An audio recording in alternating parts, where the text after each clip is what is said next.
With current challenges in the global economy brought about by COVID-19, new and innovative strategies are emerging in a bid to stimulate and sustain growth in national economies. Entrepreneurship is one model that is deemed critical to the formulation and implementation of these strategies.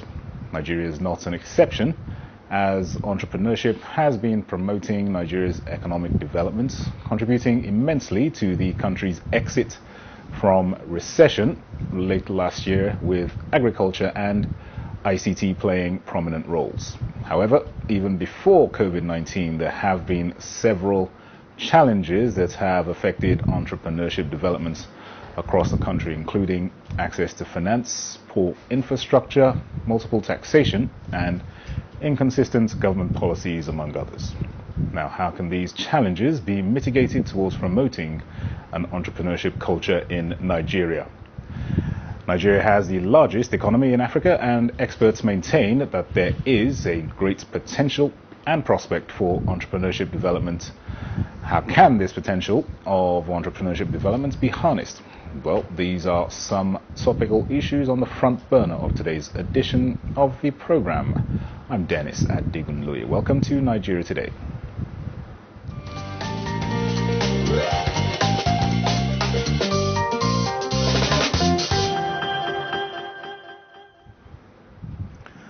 All right, with me in the studio to discuss strengthening entrepreneurship culture in Nigeria, we have Joy Essien, an entrepreneur. You're very welcome to Nigeria Today. Thank you. It's so good to be here again. Again, you're very welcome again. And also joining us via Zoom, we have Retson Tedeke. I hope I got that correct. He is also an entrepreneur. You're welcome also to the program. Thank you. It's always a pleasure being here with you all the time. I love this program. Great. We appreciate. Thank you. I will come back to you shortly. Let me come to our guest first in the studio, Joy Essien. How far, or should I say, would you believe that there is an entrepreneurship culture as we are currently in Nigeria? Yes. And I am a living example of that fact. It's a very strong culture. The average Nigerian youth always wants to have something they're known for. We somehow don't find ourselves in a society where everything is provided. You have to pick up your cutlass yourself, and clear your bush path. I think we come to this realization as soon as we're out of the university, if not before. So yes, there is that culture. And as things are currently in the country, unemployment rates are quite high. Given this known fact, do you think youth should venture into entrepreneurship? It's a very rugged terrain. It's not something you would jump into, or else the way you jump in is the same way you're going to jump out. I wouldn't advise just anybody to venture. You have to be ready. You need to understand the terrain, what it would demand of you. Most times I tell people to discover themselves first, because there are so many distractions, there's so many things going on in the entrepreneurial space. If you haven't developed yourself and then discovered yourself and then gone through certain personal developments, you would find yourself running into murky waters, getting your fingers burnt, or finding yourself in places you never really it's not something I would advise anyone to venture into, but it is something that would help you develop yourself. You would find out certain things you didn't know about yourself. So I would welcome anyone who wants to, but I will not just tell anybody to go into entrepreneurship. All right, I'll come back to you shortly on how you got yourself into entrepreneurship, what kind of obstacles you had to overcome. But for now, let's go to our guests joining us via Zoom, Retson Tedeke. Mr. Retson, as I'm sure you heard, entrepreneurship, and as you know, is definitely not something to go into for the faint-hearted. How would you assess entrepreneurship culture as it is currently in the country? Well, we have to, she's right when she said it is not something for the faint-hearted. The reality is this: Nigeria, majority of Nigerians are entrepreneurs in spirit, in culture, in attitude, and in approach to general everyday today life or living. What is necessary is how as a nation we embed that culture, that process into a system of economic sustainable process.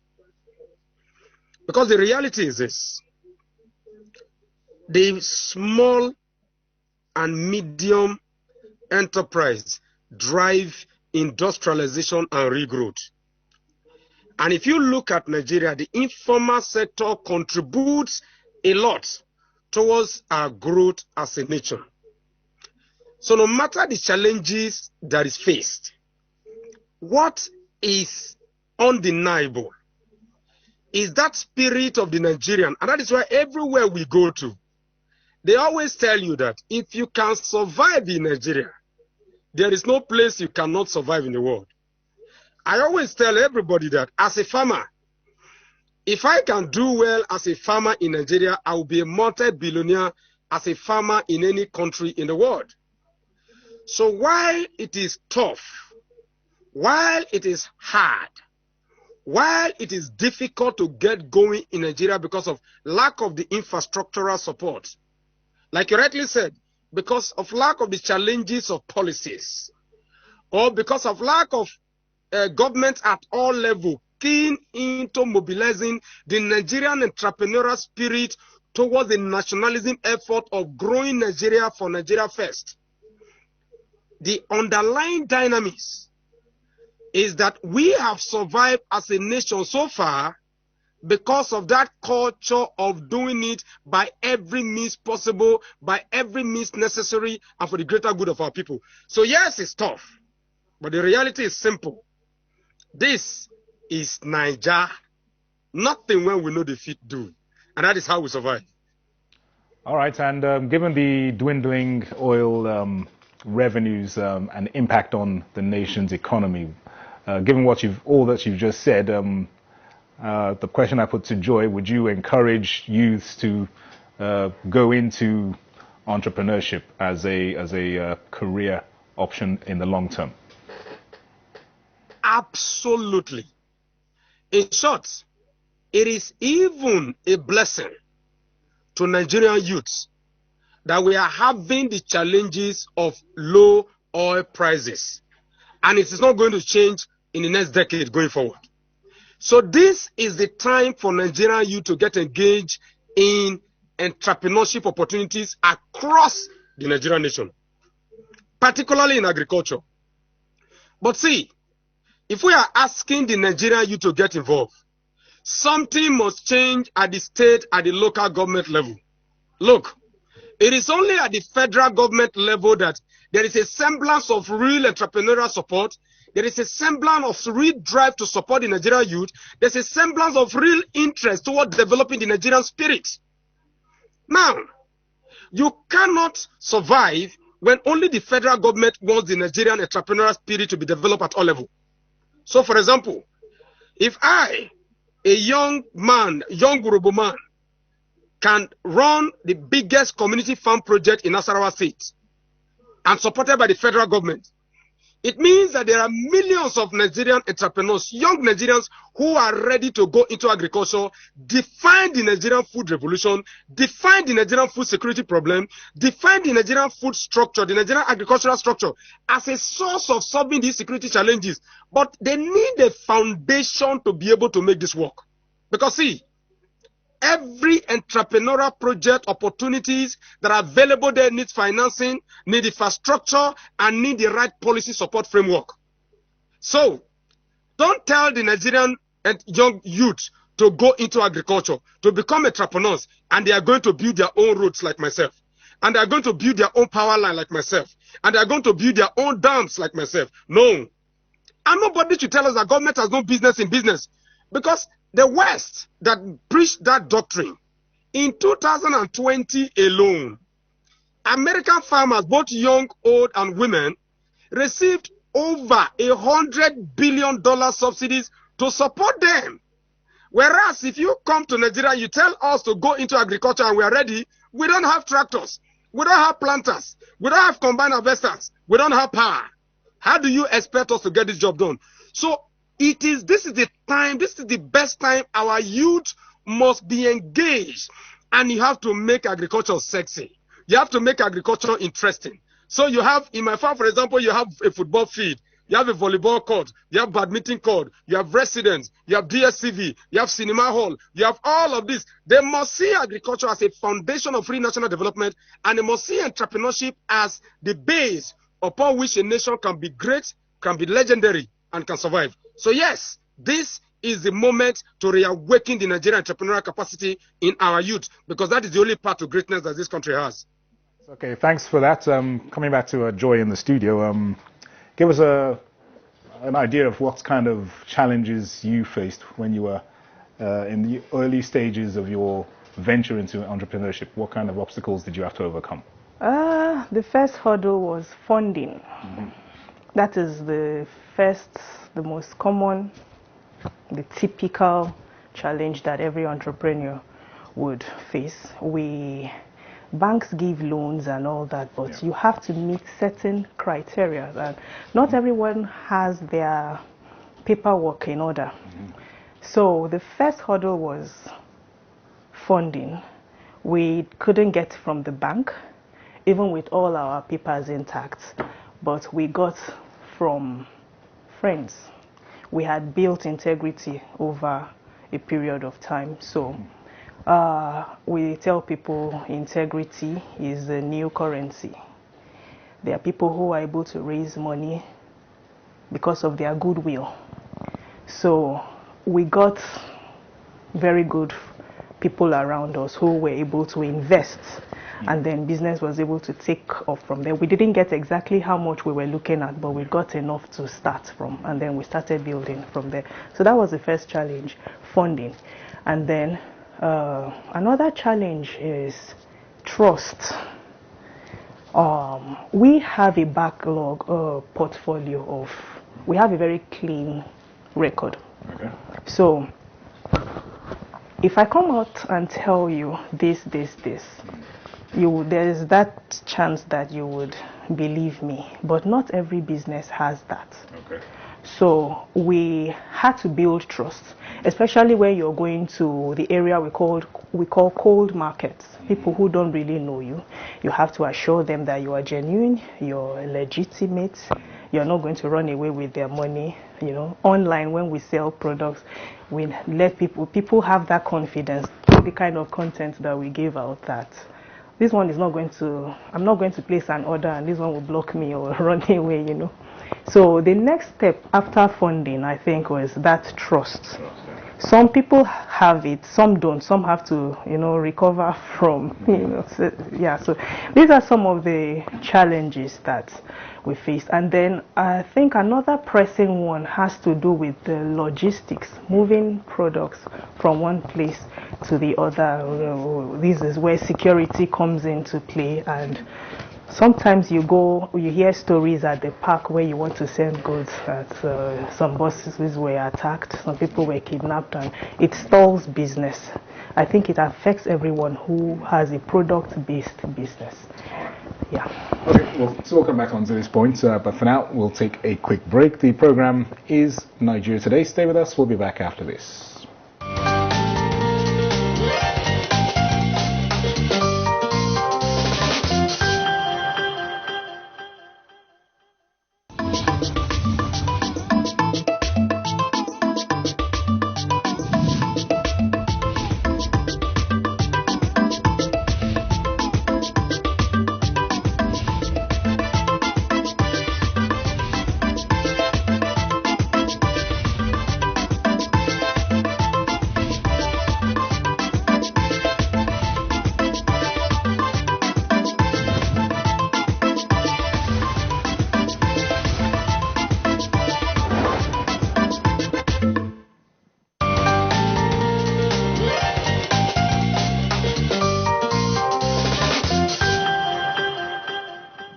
right, you're welcome back. The program is Nigeria Today for those just tuning in. Today we are discussing strengthening the entrepreneurship culture in Nigeria. We have Joy Essien here in the studio, an entrepreneur, and also via Zoom we also have Retson Tidbike, who is also an entrepreneur. Mr. Retson, there are several government policies that aim to assist entrepreneurship developments, such as the conditional cash transfer initiative, among others. How are these, would you say, impacting businesses across the country? Well, we have to, first and foremost, like I said earlier, and I want to be quoted, if you have three key structures of government in Nigeria: the federal, the state, and the local government. If every single one of those is able to do what the federal government is currently doing, the impact and the effect of government policy will be massive, and it will lead to what the revolution we are seeking right now in rural Nigeria. Because if you look at rural Nigeria today, that is what has become a quagmire of problems for the Nigerian state.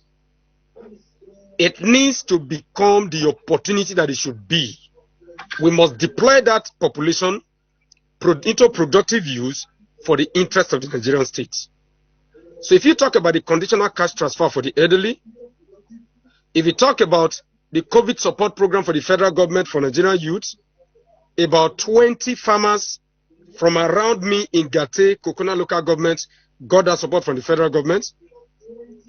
If you talk of the Youth Empowerment Initiative of the federal government and programs like that, what they do is that at a time of slow economic growth, those help to stimulate productivity and also consumption. Now, but you need that to be replicated across board, because the private sector is not capable of stimulating real growth, because the financing that are required cannot be provided by the private sector. It is only government that have that wide net, that capacity to be able to support. So government at all levels must provide those opportunities for her citizens and regrowth. Now I'm going to just add a little bit to what she said when you talk about challenges. Look, the biggest source for entrepreneurs in Nigeria is financing. We must get out of this where you want the Nigerian youth, the Nigerian entrepreneur, to become a banker or a lender with all of the abilities to meet all the demands that the bankers will place on the table. The banks and both the federal, state, and local government must understand that the informal sector is a major component of the Nigerian economy. And so the lending must be simplified.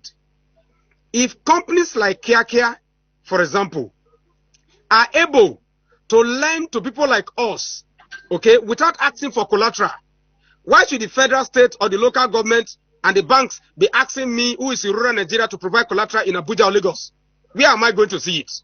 So financing is becoming difficult because of the bottlenecks that are placed on the part of young Nigerians who are passionate about building the Nigerian nation, who are willing to give their all, but are being limited by that challenge. Now, other than the challenge of financing, also the challenge of short-termism, what I call the miracle economy. So many investors, so many banks, and so many institutions want the Nigerian entrepreneur to make 100% return in a year, 50% return in 6 months, 30% return in 3 months. That kind of economy does not exist. The naivety of the entrepreneur pulls them towards going for loans that are almost impossible to pay at the end of the day. However, once programs of the state, federal, and local government come into effect, what they do is that they help these entrepreneurs with those kind of financing opportunities. The entrepreneurs are now given the responsibility to go out and work, knowing that there is backing, knowing that there is financial backing, knowing that there is infrastructural backing, and knowing that there is developmental training backing. But once those ones are lacking, it's impossible for the entrepreneur to be developmental. It is possible for a developmental culture to be sustained, to become a part of us. I always tell Nigerians that the British is a constitutional monarch. They practically have no constitution, but they develop constitution over generations of what? Of doing the same thing over and over again and again and again. That is how you build a culture. That is how the Chinese built a culture. That is how Asians build a culture. That is how Europe built a culture. It is time for Nigeria to sustain rural Nigeria by ensuring that all this program, conditional cash transfer, COVID-19 support program, and all of those are driven to touch real farmers, real entrepreneurs, not audio farmers, not Abuja entrepreneurs, or not Abuja, All right. what I call voicemail farmers. All right. Thanks for that elaborate coverage of those very important issues. Just very briefly, Joy, just firstly, what's your take on state and local governments' involvement in supporting entrepreneurship? And secondly, what would be your concluding words of advice to those who are passionate about entrepreneurship, want to get into it, but are somehow apprehensive? Very briefly, please. I haven't operated at that local government level, so I really can't say much about it. But what I feel governments should do more to aid entrepreneurs is create an ease for doing business. There's so many hurdles. One of the first things President Trump did when he came into office was to reduce taxes. Too many taxing, doing this, and too many regulation. Regulation is very, very important, but it shouldn't be in a way that Too regimented, or budding entrepreneurs discouraged. So they should create that ease of doing business. I happen to be in a business that involves importing stuff. Yeah. It's not easy bringing things into the country.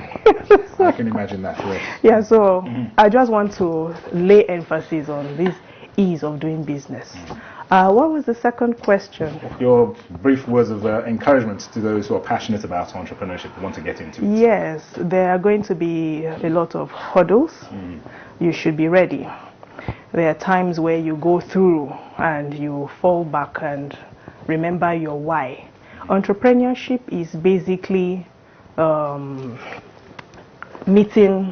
problems. Absolutely. So we are all out here to solve problems and make life easy for everyone. So that should be that's my word of advice. All right, Joy Essien, many thanks for sharing those thoughts and your experiences with us in entrepreneurship, and thank you for your contributions. And thanks also to Retson Tedeke, who joined us via Zoom, and we appreciate your expertise as well, and your words of encouragement and advice. Thank you very much. And thanks to you out there for watching. Nigeria Today is live every weekday at 7:30 in the evening. Also catch this and other editions on youtube.com/NTA News 24 Hub. I'm Dennis Adigunloy. Many thanks for your time.